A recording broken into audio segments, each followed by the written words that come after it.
আমি ভালে পাইছোঁ আদৰণি স্থাপন হৈছে বৰপথাৰৰ পৰা আমাৰ পাণবাৰীলৈকে যোৱাৰ বিৰাট অসুবিধা হয় স্কুলীয়া ছাত্ৰ ছাত্ৰীৰ বজাৰত যোৱা মানুহৰ কাৰণে বিৰাট অসুবিধা হয় তাৰ কাৰণে আধাৰশিলাটো স্থাপন কৰা আমি MLA ছাৰক ধন্যবাদ দিছোঁ। এতিয়া কি দলংটো নিৰ্মাণ হ'লে কি উপকাৰ হ'ব? স্কুলৰ ছাত্ৰ ছাত্ৰীৰ কাৰণে ভাল হ'ব বা বজাৰত যোৱাৰ কাৰণে ভাল হ'ব বহুতকেইটা সুবিধা হ'ব আৰু। আগত কিমান কিলোমিটাৰ ঘূৰি গৈছিল এই দলং নোহোৱাৰ কাৰণে? আমি 10 কিলোমিটাৰ ঘূৰি গৈছিলোঁ 10 কিলোমিটাৰ পাণবাৰীলৈকে আগুৱাই আহিল।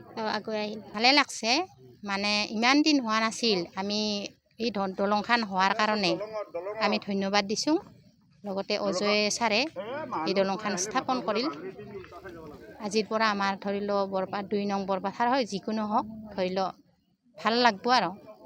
এইটো ক'ৰ পৰা ক'ত যায়? এইটো হেৰিৰ পৰা বৰপথাৰ বিষ্ণুপুৰৰ পৰা পাণবাৰীলৈকে যিমান দূৰত যাব পাৰে যাব পাৰিব আৰু বৰপথাৰ বজাৰৰ পৰা পাণবাৰীলৈকে যাব। কিমান দিন জনলৈকে আপোনাৰ পাণবাৰীত গৈছিল অসুবিধাও হৈছিল? অসুবিধা হৈছিল বহুত মানুহখিনিৰে অসুবিধা হৈছিল তাৰ আগতেতো বানপানীও হৈছিল কিন্তু বানপানী হোৱাতে আমাৰ মানুহখিনি আৰু ঘূৰি ঘূৰি যাব লগা হৈছিল বৰ্তমান যদি হয় আমাৰ ভাল লাগব আৰু ধন্যবাদ জনাম। আমি ভালে পাইছোঁ আদৰণি স্থাপন হৈছে বৰপথাৰৰ পৰা আমাৰ পাণবাৰীলৈকে যোৱাৰ বিৰাট অসুবিধা হয় স্কুলীয়া ছাত্ৰ ছাত্ৰীৰ বজাৰত যোৱা মানুহৰ কাৰণে বিৰাট অসুবিধা হয় তাৰ কাৰণে আধাৰশিলাটো স্থাপন কৰা আমি MLA ছাৰক ধন্যবাদ দিছোঁ। এতিয়া কি দলংটো নিৰ্মাণ হ'লে কি উপকাৰ হ'ব? স্কুলৰ ছাত্ৰ ছাত্ৰীৰ কাৰণে ভাল হ'ব বা বজাৰত যোৱাৰ কাৰণে ভাল হ'ব বহুতকেইটা সুবিধা হ'ব আৰু। আগত কিমান কিলোমিটাৰ ঘূৰি গৈছিল এই দলং নোহোৱাৰ কাৰণে? আমি 10 কিলোমিটাৰ ঘূৰি গৈছিলোঁ 10 কিলোমিটাৰ পাণবাৰীলৈকে আগুৱাই আহিল।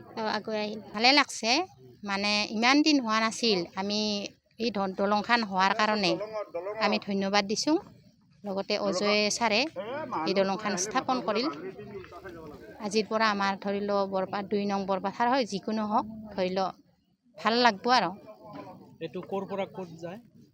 এইটো হেৰিৰ পৰা বৰপথাৰ বিষ্ণুপুৰৰ পৰা পাণবাৰীলৈকে যিমান দূৰত যাব পাৰে যাব পাৰিব আৰু বৰপথাৰ বজাৰৰ পৰা পাণবাৰীলৈকে যাব। কিমান দিন জনলৈকে আপোনাৰ পাণবাৰীত গৈছিল অসুবিধাও হৈছিল?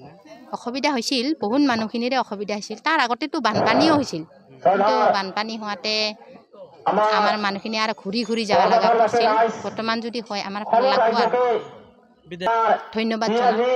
যিকোনো খবৰৰ বাবে যোগাযোগ কৰক 7099017330 লগতে 7099017110 নম্বৰত।